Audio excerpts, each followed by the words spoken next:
Elementary music teacher friend, you love what you do, but you might feel unappreciated and, in fact, unseen some days. You may even feel like you're on a music teacher island and just want to connect with other music teachers who can relate to both your struggles and wins when it comes to teaching elementary music. I get you and understand completely the feelings you're having.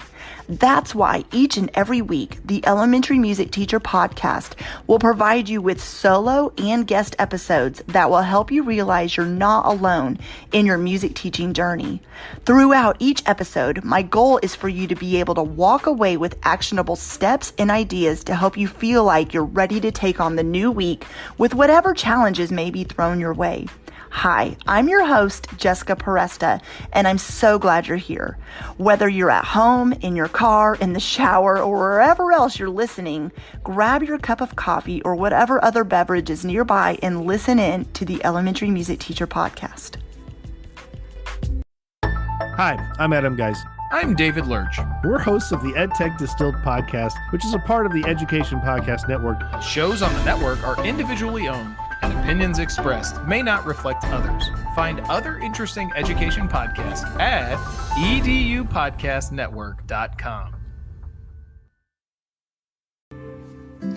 If you're wanting to successfully plan relevant lessons for any student or grade level, are ready to confidently design a curriculum that works for you and your students, or are overwhelmed when it comes to planning lessons and designing curriculum, then I would love for you to join me in the Curriculum Design Roadmap course. In this course, you will go from feeling overwhelmed with planning lessons each week to feeling excited to show up to work each day and experience a new joy and passion for teaching elementary music because you've designed a classroom that you love.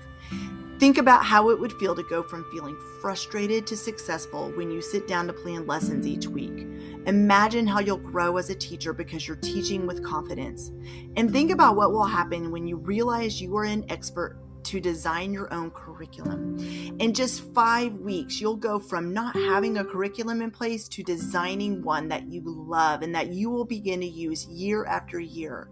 So if you're ready to join me in the Curriculum Design Roadmap course, simply head to jessicaperesta.teachable.com/P/curriculum design roadmap, and I cannot wait to see you inside. Hello, welcome back to the Elementary Music Teacher Podcast. I cannot believe that we are now in December. Crazy, crazy, crazy. Today's episode is going to be a little bit shorter than usual, but it's a good one. It is all about making decisions as a music teacher. I wanted to record this episode because I know how many decisions I make on a day-to-day basis, not just in my teacher life, but in my home life as well. And it is sometimes overwhelming. We can have decision fatigue. And so I wanted to kind of give you some practical ideas and strategies to help you feel confident in your decision making and to know that you have good decisions. You have good thoughts. So I'm going to start off by talking about overall decision making. When you're making decisions on a day-to-day basis, there's sometimes even micro decisions, and I'm going to get into that in a minute. It's about following your gut and your intuition. A lot of times I'm speaking to myself here as well, but feel like we need to ask permission or we need to seek advice from others in order to make a decision to move forward. But sometimes you just need to trust yourself. Sometimes you may already know the answer and just sometimes take that step, which leads me exactly to my next point, which is take the step forward.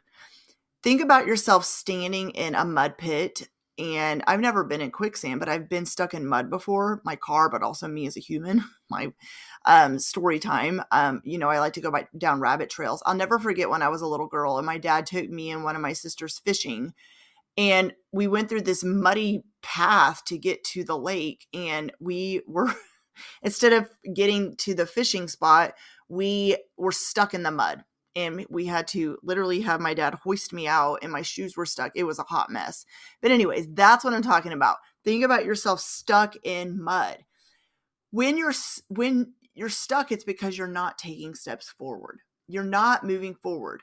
And in order to make decisions, sometimes it's about just taking that first step. Think about a baby learning to walk. Sometimes they're taking that first step and then they fall, but they get back up, and then they take another step. They may fall, but they just keep trying. I want you to know that it's okay to fail, because if you fail and if you fall, you are going to learn from that. You're going to learn, is that decision I made, was it good or was it not? Should I have gone a different direction? And sometimes we stay still because we're just not sure what decision to make. And I'm going to give you some practical examples of this in just a minute. But you don't know what decision to make, so sometimes you just stay still. But I fully believe that sometimes just taking that first step will lead to you getting clarity on decisions you need to make. And another thing I want to say is teacher fatigue comes from the fact that you do make hundreds of micro decisions a day. There are so many things going on in your classroom. Yes, we've talked on this podcast so many times about lesson planning and about teaching lessons and about assessment and all those things. But think about all the micro or macro decisions you're making throughout the day as well. It is a student needs to blow their nose. Someone needs to go to the bathroom. Someone's raising their hand. There's a student talking. Your phone rings. You're needing to make a decision about who to seat next to each other. All these decisions all day long. Literally, if you get to the end of your day one day, I want you to, or maybe you could track it. How many decisions are you making all day long? And then no wonder you're tired and no wonder you're exhausted, because your brain is constantly moving. I sometimes feel like at the end of a teaching day for me, I'm tired because of the fact that, yes, I worked. I'm tired because I was on my feet and I sang with the students and I was walking around, but also your brain is working in overdrive all day long to literally make decisions, but to put out many fires all day too. So your brain at the end of the day is probably just exhausted. How many of you listening right now you're like nodding your head, but I know for me, sometimes I like to drive home and listen to podcasts or music. And sometimes I literally just want to sit in silence, because I'm going to be honest with you. When I get home, I'm switching into mom mode, and then I'm working with children again, but they're my own. So sometimes I just need that space and that quiet time before entering the rest of my day to just decompress a little bit. Not that it was a terrible day, but I know I made so many decisions all day long, and I just need a minute to just like let my brain close down some of the tabs that are open inside of my computer, inside my head. Let's pivot a little bit and give you some practical strategy. So I'm going to break this down into lesson planning, teaching your students, and then classroom and behavior management. So when we talk about lesson planning, there are a lot of decisions that need to be made, of course, when it comes to lesson planning. But I want to just give you 2 points that came to my mind when I was mapping out this episode. When you're choosing something, it means you're leaving something else out, and that's okay. What I mean by this is when you're lesson planning, you're going to look for certain songs, activities, games, folk dances, whatever else. And there are so many you could choose to use, even books to read to your students. But when we're talking about making decisions, choose something. It's going to mean you're leaving something else out. It may mean you don't have time to get to some of those songs or activities the rest of the month, or even in the school year, but that's okay. It is about making a decision and moving forward. Remember, we talked about taking those steps forward and not staying stuck in the mud. And how do we do that? We make a decision. You're making a decision to choose a song. But then also use what you already have available first before looking for other things. There are already so many decisions to be made. So when you're sitting down to lesson plan, a way to keep it simple, which I just did an episode about keeping it simple as a music teacher, but I really feel like a way to keep it simple for yourself is not trying to constantly reinvent the wheel, not constantly trying to find new, but use what you already have first. I actually had a teacher say to me the other day, a teacher I was coaching, I do one-on-one coaching, reach out to me if you're interested in that, because I do have limited amount of spots. But she said, I have gone through all 3 levels of Kadai training. I have notebooks and notebooks of materials and lessons to use. But when I look at them, I get so overwhelmed because I have so much that I just start looking for new out there on the internet. And I said, I want to flip that on its head and say that start with one notebook, start with one resource, start with a few lesson plans, and then don't even look at the rest that you have available until you have time to actually go through it. And we've talked about songs and activities lists. We've talked about creating scope and sequence and curriculum map. We've talked about backwards planning. But if you don't have time to get into those bigger pieces right now, I want you to just focus on what you can use. It may not be everything on your shelf. It may not be every lesson you've bookmarked, but think about what you can do. Make that decision before you move forward and focus on finding the new things. Let's talk about teaching your students. I want to say that human behavior is unpredictable, meaning you may have an amazing lesson planned out. Of course you do, every week, right? Every day you have amazing lessons planned. But teaching that lesson is a whole different ballgame. Actually implementing the lesson you've planned in front of human beings is going to be different. It's going to be different than sitting down imagining the lesson, because your students are human beings.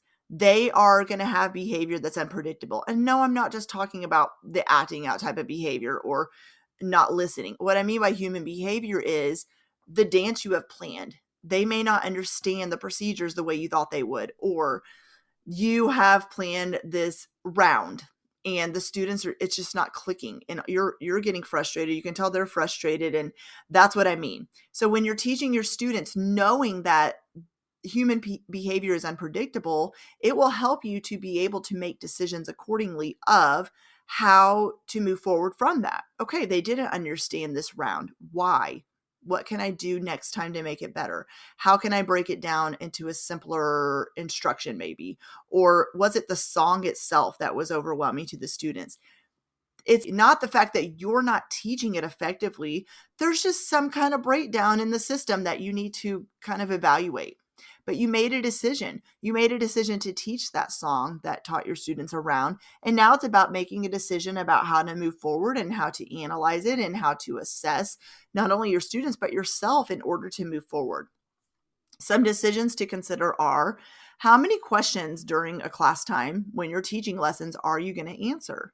Give yourself a limit. Maybe you have 7 students with their hands up, but you know you don't have time to hear every single student's answer. So maybe your limit is 3.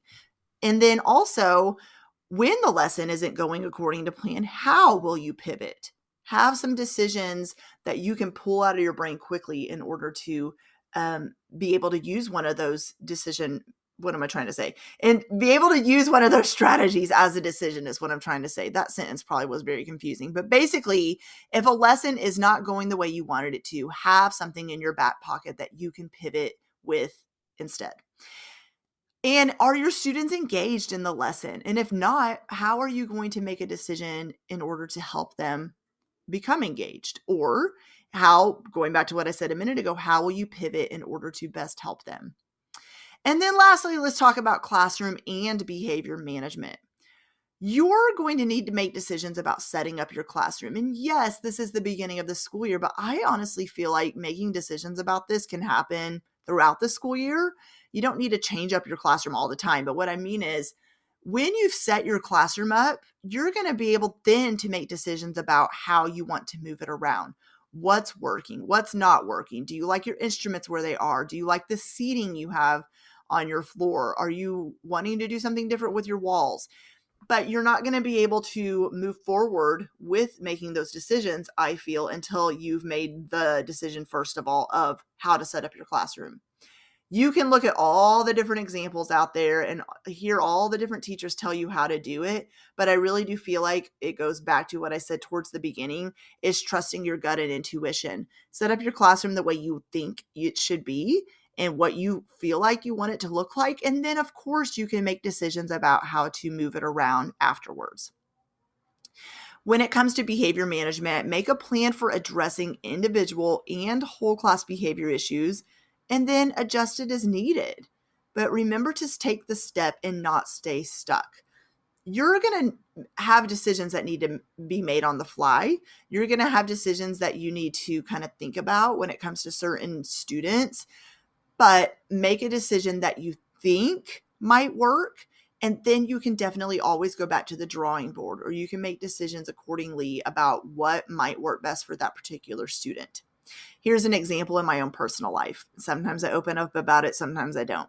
My oldest son is an 8th grader now. He is on the autism spectrum. And every year, since middle school in our district starts in 6th grade, but that's when they start traveling classes. And every year there's at least one class where my Owen struggles. It's not the teacher. There's just something about like that particular class where he just it's not clicking. And this year, for some reason, it's science. And last year in 7th grade, he did great in science. His teacher and I had a great relationship, and we worked on some accommodations and modifications that really worked. And those same accommodations and modifications are not working this year. So I know, for example, this new science teacher, his 8th grade science teacher, is an amazing teacher. But she is doing that right now with my own son. She has made decisions and has seen they're not working. So we're making new decisions with his special education team about how to move forward and what might work better. And then we know like, okay, that may not work, but we're not giving up. We're going to keep trying. And so I want to tell you that from the teacher side, but also on the mom side of things, I know that sometimes not just kids who are on IEPs or have special needs, but I'm talking about any particular student. You may think a decision you're making for this child is the decision, but you don't know until you, once again, take that step and not stay stuck. Sometimes it's about taking that step, making that decision that will inform other decisions that need to be made from that. So I hope you got something from this episode, and just the main takeaway I want you to get is to just make decisions. Don't take too long on them. Don't dwell on decisions and wonder if you're doing it air quote right, but just take that step, make that decision, and then know that that will open the door to other decisions that need to be made. I hope that you're having an amazing start to your December, and I'll be back next week with a new episode. Well, hey there. Thank you so much for listening into the Elementary Music Teacher Podcast. There is an exclusive Facebook group just for listeners of this podcast and any elementary music teacher called the Elementary Music Teacher Community Facebook Group. Come on over and join us there, where we have conversations around the podcast episodes and encourage each other each and every week. And also head to my website, thedomesticmusician.com. I have some free resources there that you can download to help you gain traction in your classroom today, as well as the blog and the membership site and all kinds of other goodies to help you keep going in your music teaching journey. I cannot wait to keep connecting with you and encouraging you and spurring you on in your journey of teaching elementary music. Hang in there, have an amazing week, and I will see you soon.